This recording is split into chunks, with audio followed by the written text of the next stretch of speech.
it's designed to be installed, so you get this finger pointing as to who's, that's Nexus is thrown to Choke, so we oversee. So we guarantee not only the performance, but we guarantee that the system's gonna work the way We it's should designed. trademark that. What, one throw to Choke? Yeah. Thought about it. We're shooting for one back to Pat. Mr. Positive. I gotta sell t-shirts. How did you want to do the Sure. summary here? So just in summary, the scope we talked about at high level, looking at a number of air handling unit replacements. In truth, it's more than that. It's getting rid of inefficient air and noisy unit ventilators, adding cooling, and modernizing your ventilation system, going from a pneumatic to DDC system, upgrading your heating and chill water plants in some cases, improving air quality, lighting upgrades of the LED equipment, and then upgrades to your electrical distribution system.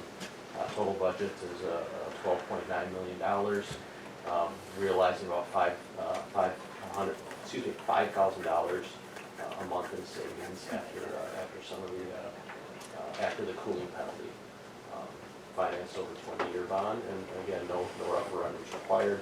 Say implementation in 2018. Obviously, upon approval of the project, there's some things that wouldn't invade the learning environment that we want to try and implement quickly. The pool heater, hot tub heater, would want to get that focused on, get that done. Possibly lighting, we're comfortable getting that done, possibly on second shift, but the majority of what we proposed here would have to be done next summer with the electrical and the HVAC, because that's pretty basic work. So we took an opportunity to run some of your surrounding mill rates. Your mill rate and your current mill rate is the third one from the left in the dark purple. And then the added cost of this particular project, which is about 70 cents.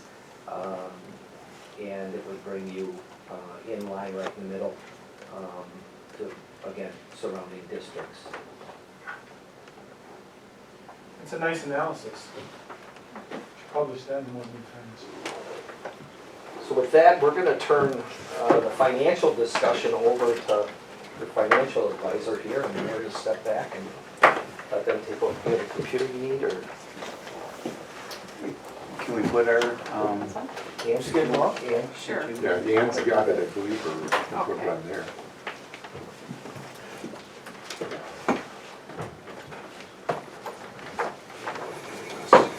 We don't hear from the three of you again. Thank you. Yeah. Very well nice done. presentation, very good. Appreciate the detail. You're welcome, thank you for the time.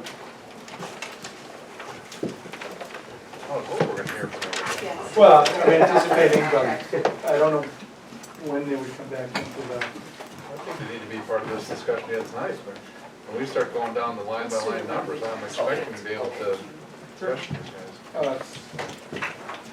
hope so too. Good. They might move quick though.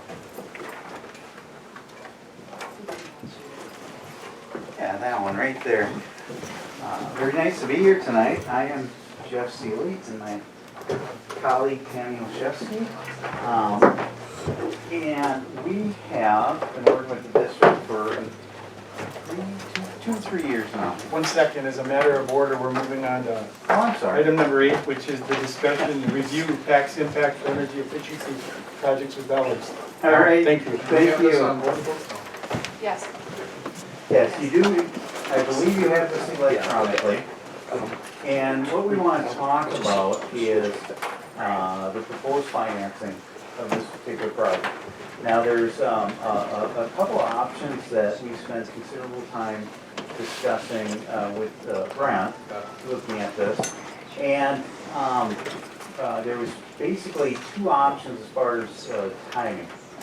And what we are doing is we're looking at the timing that I guess is the shortest amount of time from the time you decide tonight to the time we sell the bond. Because the idea is that there is a proposal that the Act 32 have a moratorium for 2 years on it, and if the governor signs that into law before the bonds are sold, then the project would be off. So timing is very important on this. So tonight you have a resolution. It's called the authorizing resolution to issue notes. And issuing the notes will be a two-step process, or issuing the overall finances. From here, you need to allow a 30-day petition period to pass. So you have to publish a notice to the electors, to taxpayers, telling them about the petition period. After 30 days, then you can sell the notes.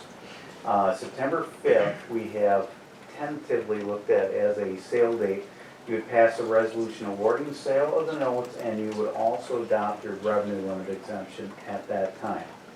And the interim financing, which is the promissory note up there at that middle column, that would come into play because it reduces your wait time by roughly 10 days over just doing a competitive sale of an original bond. That could be very important depending on when the governor signs the bill.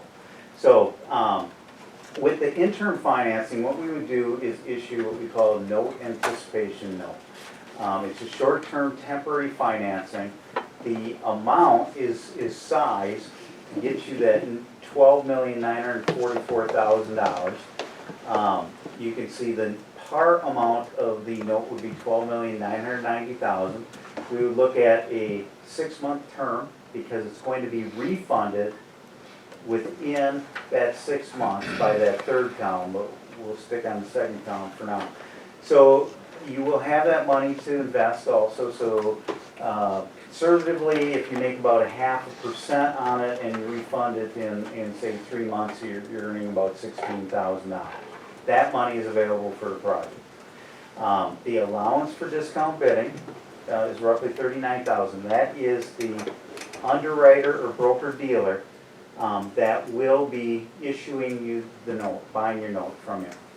And we've had conversations with Bankers Bank, so they gave us an estimate on it. Now understand the allowance for discount bidding and the investment earnings are just estimates at this point. But it came directly from the underwriting firm that we will be talking to. The legal and fiscal costs, that's your bond attorney and us as your financial advisor. So you can see, you have to issue them in blocks of 5,000, so you can see you have 12,947,000, which is a little more than what you need for the project. Then, as a 6-month term, probably 3 months down the road, we would refund that. Now, if we didn't set it up this way, your process to authorize the bonds would be about 10 days longer. Again, this is why we set it up with the interim financing. Because with an original bond sold and you know, skipping the interim, you have to have a public hearing and you have to have a 10-day notice for a public hearing. So we would refund that, issuing about $13 million worth of refunding bonds. You can't exceed 20 years on a bond. So if this was dated January 1, it would end up being 19.25 years. And we looked at various scenarios. One would be a level tax impact over time, because you have some debt that will be retiring in the future, and that might be something that you utilize when you look at issuing some sort of future debt going out for a referendum. If we did a wraparound, we would eliminate that. That gives you flexibility where there's a step down in your debt. A level structure will maintain your future flexibility. And you can see the cost. So this one obviously is way too small to read. But you have it in front of you. You can see the first, your tax impact will be based on the refunding bond, because that's your permanent financing. So that's a $13,080,000. We are using, for purpose of discussion, 3.6%. Now that is it's at least 0.5% high right now, so there's some cushion built in should interest rates go up between now and probably January. And we would set up if you look at this series of columns, this is the proposed new debt. You can see that the first year, there is no principal payment because by the time you issue the debt, it wouldn't make sense to have a principal payment just a couple months after you issue the debt. Your principal payments are April 1. So there would be a fall of 2018 interest payment. You would levy for that. 353 we're estimating it at. Now, each year, we've leveled this off based on the mill rate or tax rate impact. So you can see it's roughly 0.69 to 0.7 each and every year there. And the way we're getting to that, you're taking your principal plus your interest minus your utility savings, because each year, based on the utility savings that Nexus is projecting, the state, or you have to, reduce your revenue limit exemption by that utility savings, just the utility savings part. And what that does is effectively reduces your tax levy. So that has to come off every year, and then you're in the third tier state aid, which is about 15.5%. So you're going to receive roughly 15% state aid on this 85% levy. So that is how we came up with the net levy divided by your property value at your equalized value gives you your mill rate. So you can see it's a level mill rate. So if you go to the next page, we're showing this graphically is what this is. And what you're going to see is the red is your existing debt.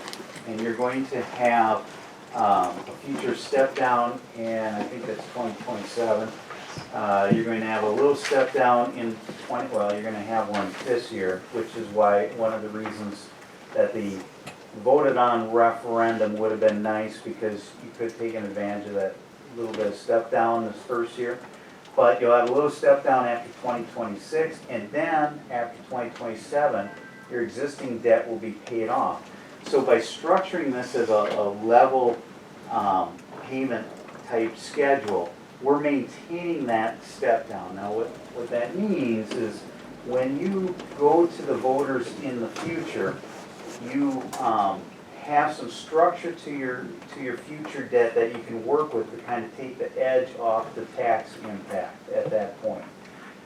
We could do it this time, but overall, what it's going to do is eliminate that opportunity to use that in the future when you actually go out to a vote. Also, the benefit of this type of structure is it's going to be less costly. So you will get a better interest rate on this type of structure. It'll save you about $1.4 million over a different type of structure. A level payment will be less expensive. So the last page shows the tax impact on this. And you can see we're looking at the $13 million, just over 19-year term, 3.6% assumed rate, gives you a mill rate of 0.70. So $70,000 on a $100,000 home. That's the tax impact on what was presented by Nexus tonight. So do you have any questions on the process, authorization process, or how we come about with the tax impact?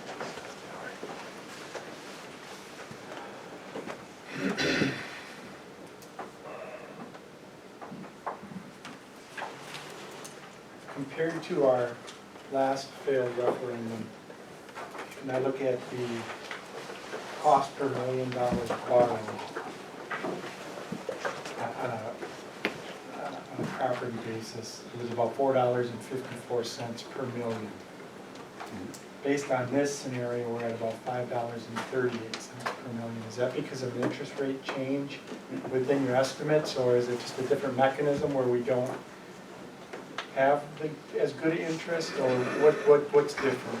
Your interest rate is actually projected to be better at this point than it was before. Now, the reason being is, first of all, you have a level principal and interest payment schedule, which is going to shorten your average maturity. It's going to bring down your interest rate versus a little more backloaded schedule that you looked at.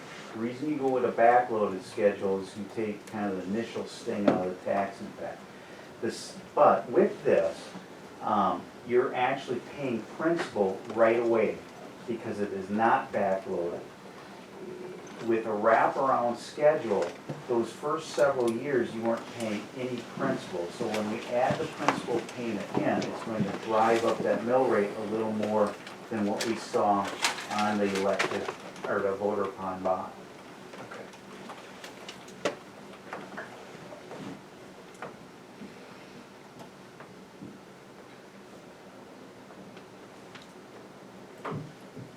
Any other questions from the board regarding the schedule?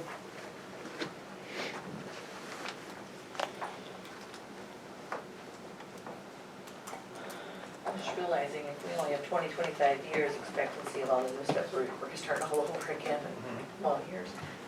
We will have other needs between Oh, sure. now and then. That's the reality. But the truth of the matter is that the brand new boilers or air handling units they have a 20 to 25 year life expectancy on a 20-year loan. This almost becomes a permanent, I mean, unless through the regular budget and maintenance budget, we can somehow plan to replace these things, and they're all gonna reach their life expectancy at about the same time. So it's almost like planning for the future. I mean, none of us may be breathing air at that time, but somebody's gonna have to do this whole same thing in 2025.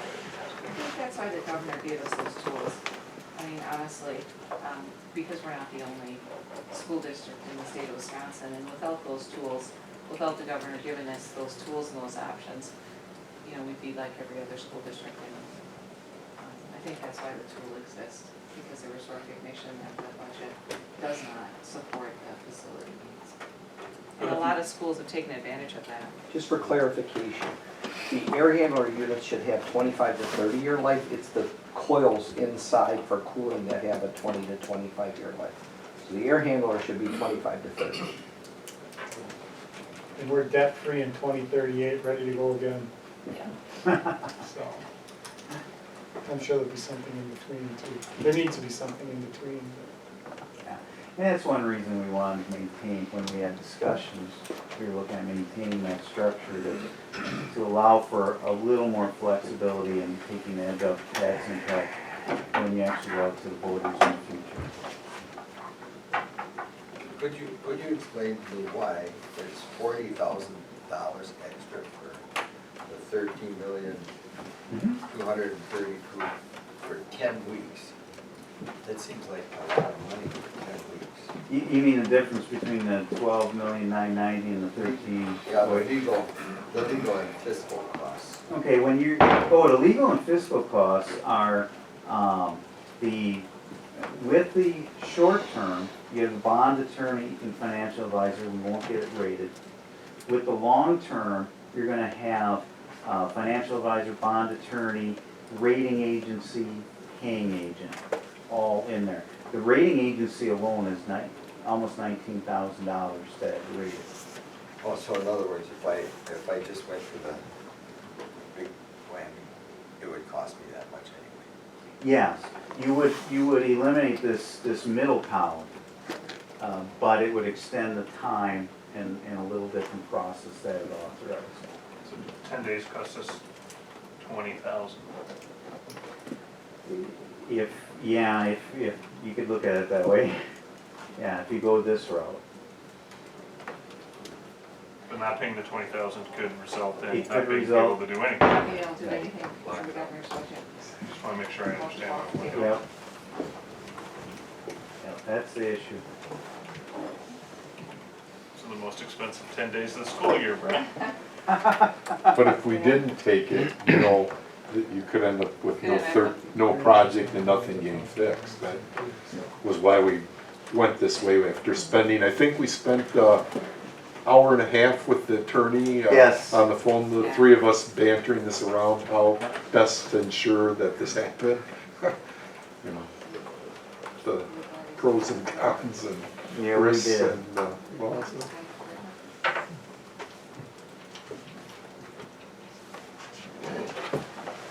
Thank you. Thank you. Thank you.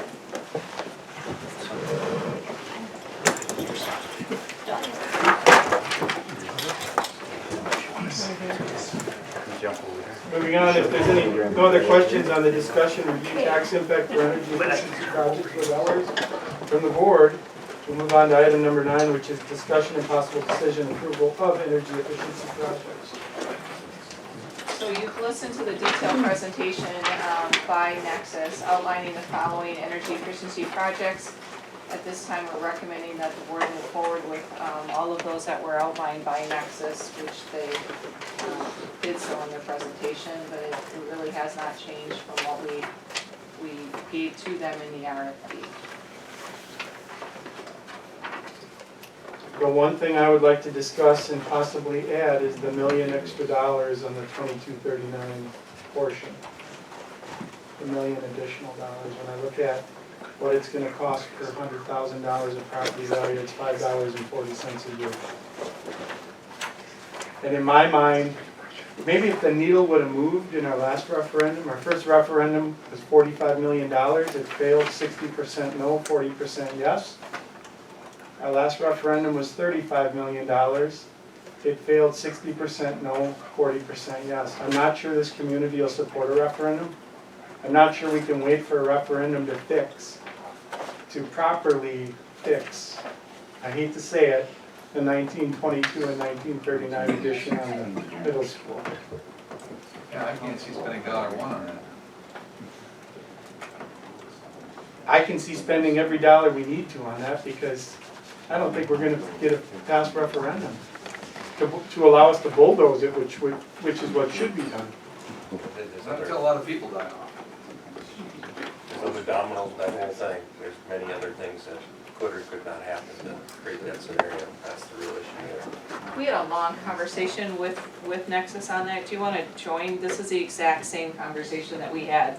So tell us why, because we kind of argued about that. We had the same conversation. Why don't we just do that? Tell us why you said, and it's not worth your $1 million, or it is. I guess we were being presumptive, it's up to you guys, we just noticed that it's 1922, it's $1.5 million worth of work. It looked like in each referendum it was we were proposing to get rid of that area. So not knowing the fate of that, in the next 2 years to 5 years, we felt that, putting the $500,000 into it, the minimal amount into it, to keep it going, was a wise investment. But again, we're being presumptive and trying to be, good stewards of the school's taxpayer money. If you guys have other visions like you're talking about, then you're right to do it right. If you think truly nothing's gonna happen to it for the next 10 to 20 years, then the larger amount is providing multiple air handling units for heating and cooling that building and getting rid of the existing heating system in the basement, and ventilation system in the basement, and that's the larger amount. Does that make sense to answer the question? It does, well, it does. From a standpoint of the basement has, called the highest mechanical component, Steve, is that right? I'm sorry? That's all mechanical, that whole system down in the basement, right, for providing? Yes, pressure? yep, we are utilizing the 1922 blowers to power air through the building yet. So it's all connected to the tunnels and all that, so, And would the larger amount option, quite honestly, be a total different technology? it would be because you can't utilize the tunnels anymore. So that, going in the basement to work on it doesn't exist anymore. We'll abandon that, or get rid of it. Again, I can't see spending $1 on that. And I have the voice that our electorate, 60% of our electorate said that they don't want any taxes increased. They're perfectly fine with the school system buildings as it is. They like having bathroom air vented back into the return air system, it's good for the children. Why do we want to put why do we want to increase taxes? Because I'll tell you what, I'm straight dead serious on this. Some other loudmouth in the next 5 years, when we come to a referendum, is gonna say, well, you should just put all this money into this buildings and now you want a different one.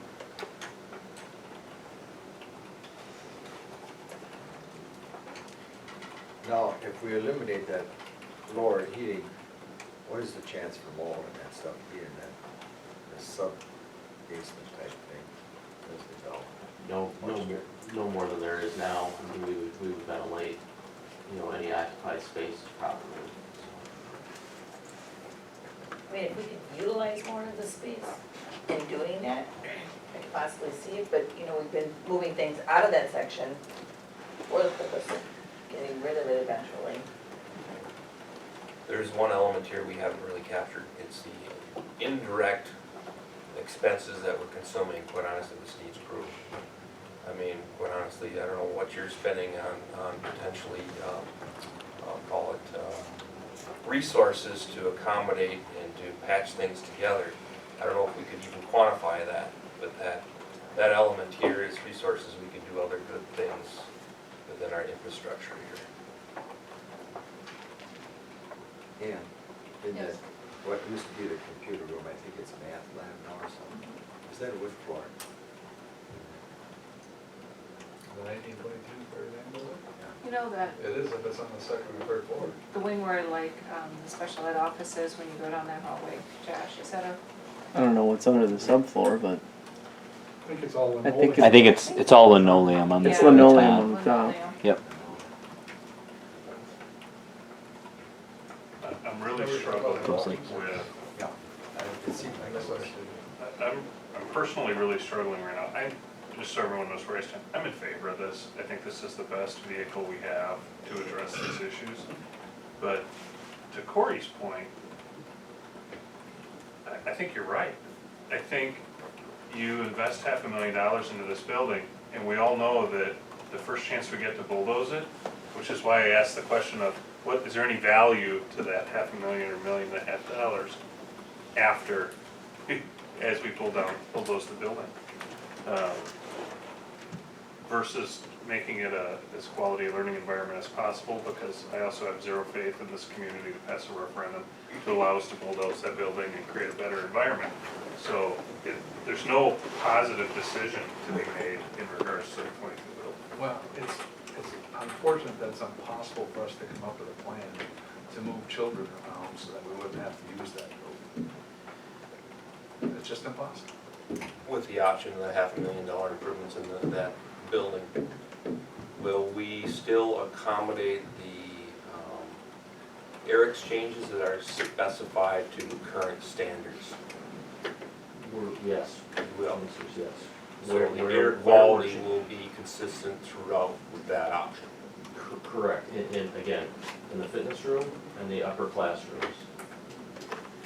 'Cause those are the areas we're touching, but not the classrooms on the second floor that we were proposing to abandon, Gotcha. just heat. Portion of the building.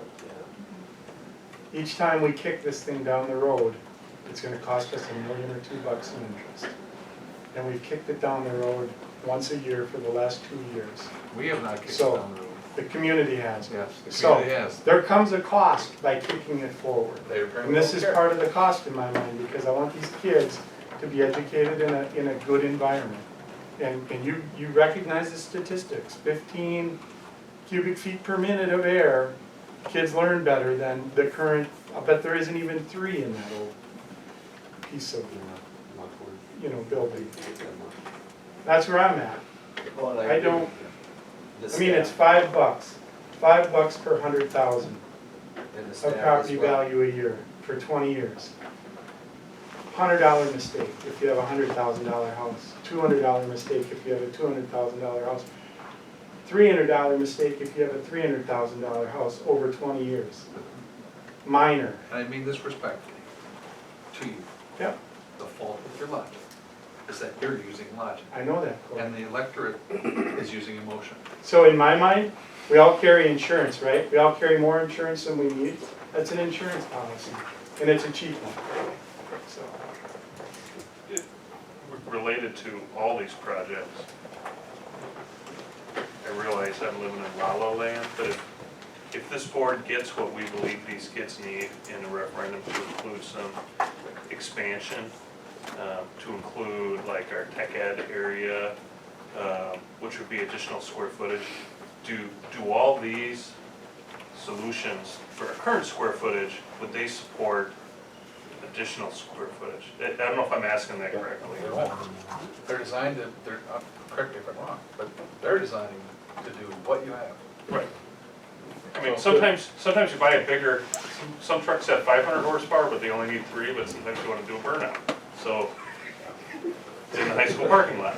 So, I'm just wondering, would any of these things support, or would there just be additional units that would be needed in any future?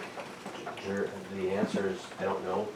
If you can give us some, foresee, where there might be addition, we can certainly build it in. And that kind of goes into the next phase, where we start getting, going through design process, sitting down with Steve, sitting down with whoever you